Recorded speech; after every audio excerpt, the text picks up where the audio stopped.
All right. Hey, everybody. Don't really know how to do a YouTube video intro, let alone many video intros, but this is something that I've gotten some requests to do, and I figured it'd be an interesting thing to try in the first place. So this is actually me making a beat off of the last beat tape that I made. As you can see or hear, I am doing a voiceover for this because I did not talk throughout this entire recording. So the guy that edits my video got to sit there and listen to 2 hours of dead silence, save for me making a video.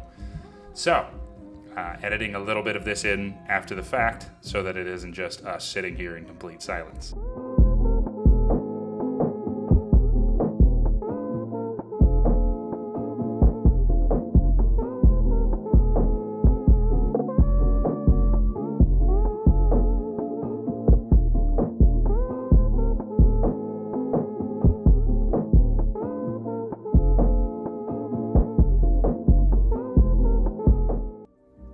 So for this beat, this is actually a sample from Vladimir Kozma.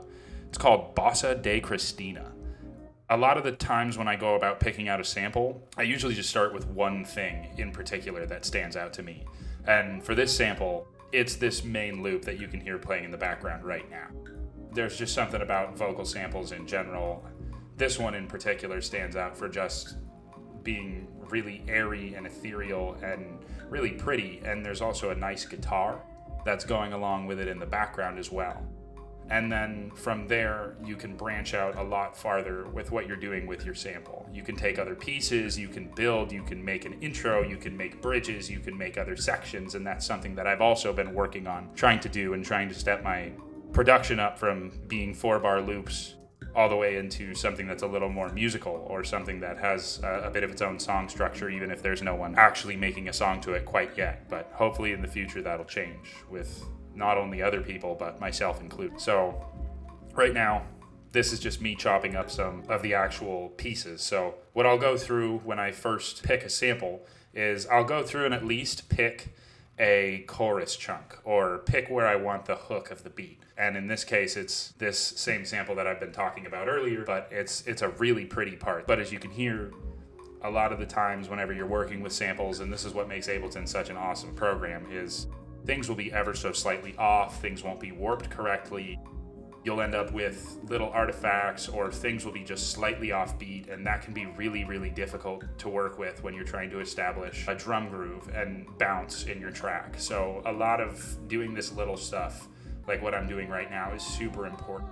Getting all of the snares and all of the other percussive hits and the transients in the sample itself to line up reasonably with the time signature that you're using makes a huge difference down the road when you're actually trying to put together your drum groove. I'd say probably half of the time that I'm making a beat goes, maybe 40% of it goes to this initial phase of just curating and chopping together something that I want out of a sample and sequencing something so that I can go and build a drum groove around it. So now I actually have a sequence or at least a couple of chops that I want, and the next thing that I'll always automatically do, and this is a workflow that I've developed over a couple of years of using Ableton, is I just go drop in about 5 simplers, and I always make sure to color code them into something that I actually enjoy looking at. Otherwise you end up with eye pain, and nobody wants that. This is really one of the biggest parts of my workflow, is going through, and if you've watched a producer stream before, you've seen plenty of this, is going through, finding all of your drums that you want to use and finding samples that sit really well with whatever you are currently chopping up. I'm also doing some light compression here. Compression is something that I have very recently begun to use, namely on this last beat tape. Mostly because compression, if you use it wrong, is going to end up sounding 10 million times worse than anything that you would have done without compressing a sample in the slightest. A large part of that is due just to not understanding how a compressor works, to be completely honest. I'm entirely guilty of that myself. For probably the last year and a half, maybe 2 years, I'd been avoiding using compressors nearly in their entirety just because every time I would use them, it would completely destroy my mix down the road. And now I am finally starting to understand exactly what the point of using a compressor is. And it's made a massive difference in the mixes that you can get when you're actually creating something. Namely, it allows you to very smoothly join together your sample and your drum samples, and it makes it so that they're on a more even playing field, and your drums can hit just as hard while still having your sample punch through and be audible and clear and all of the things that you want it to be. A lot of the times you can get a sample that has a pocket in it already, and it makes things really easy. It's a gimme almost. But if you don't have that pocket already available in the sample, the best thing that you can do to establish that pocket is setting a groove with your percussion.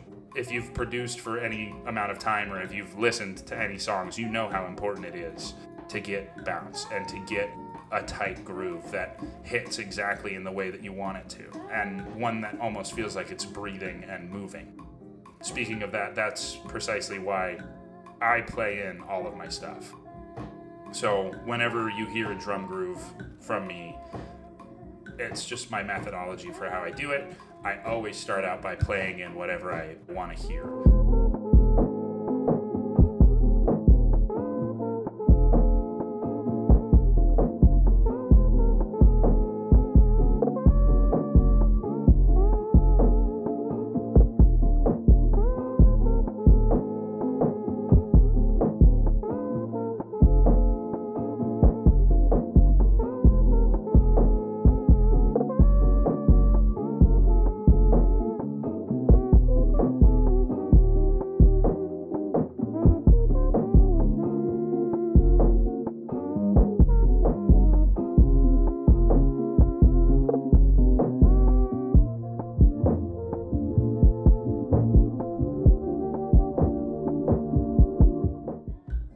I can always hear a groove in my head of what I think is going to be the best thing, or what I want to have playing over this beat. For me, the easiest way to be able to translate that into the system is to play it in first, and then to do exactly what you're seeing here, which is I mess with the tiny little distances between the notes and make sure that everything sits exactly in the way that I want it to, so that I can get that bounce and that tight groove that I can hear in my head.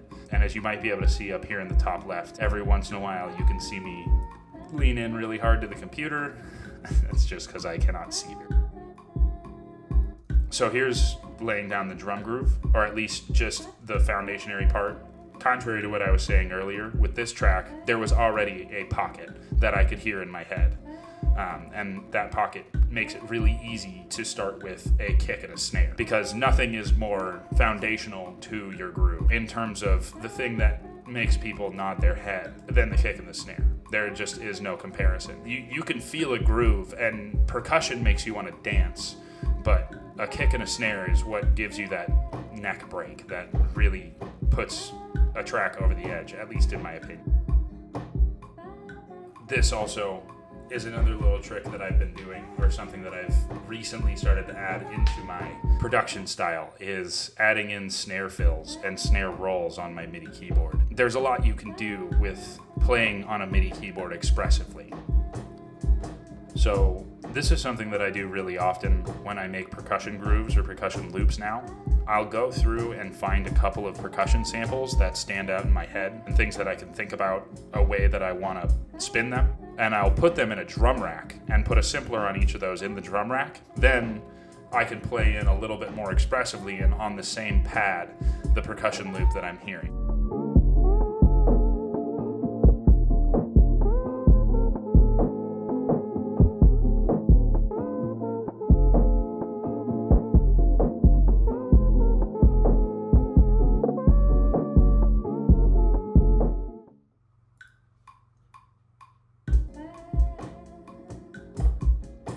This one in particular, one of the things that I was doing was I was doubling up on the hi-hat notes that I wanted to emphasize. So there's a regular hi-hat hitting, and then there is a secondary hi-hat that'll hit on some of the offbeats that will come through to accentuate that original hi-hat. I'm trying to do my best to actually get things to line up and sit, which is a lot harder than it seems.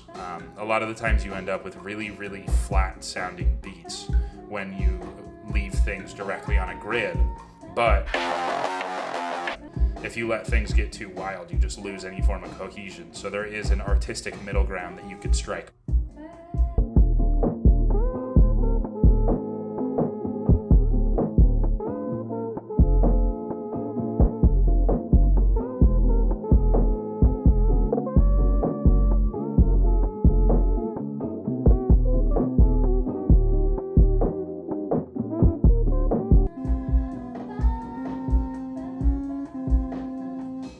So at this point, this is one of my favorite parts of making any track is I love 808s.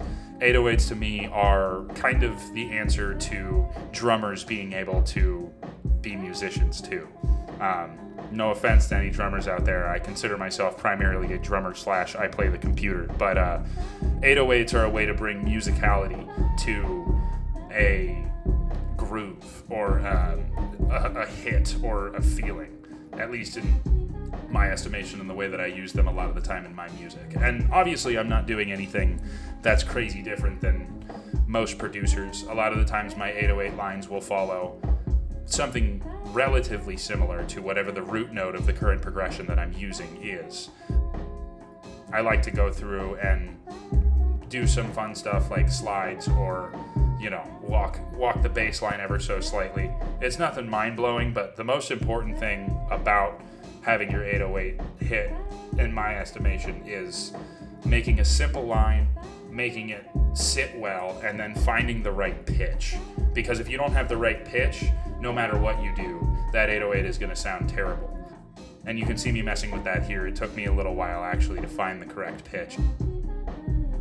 The second clip was actually in the correct pitch. The first one I left in the wrong one, and I ended up fixing that later when I went into my mix down process for this song. And that's not something that I'm actually covering here.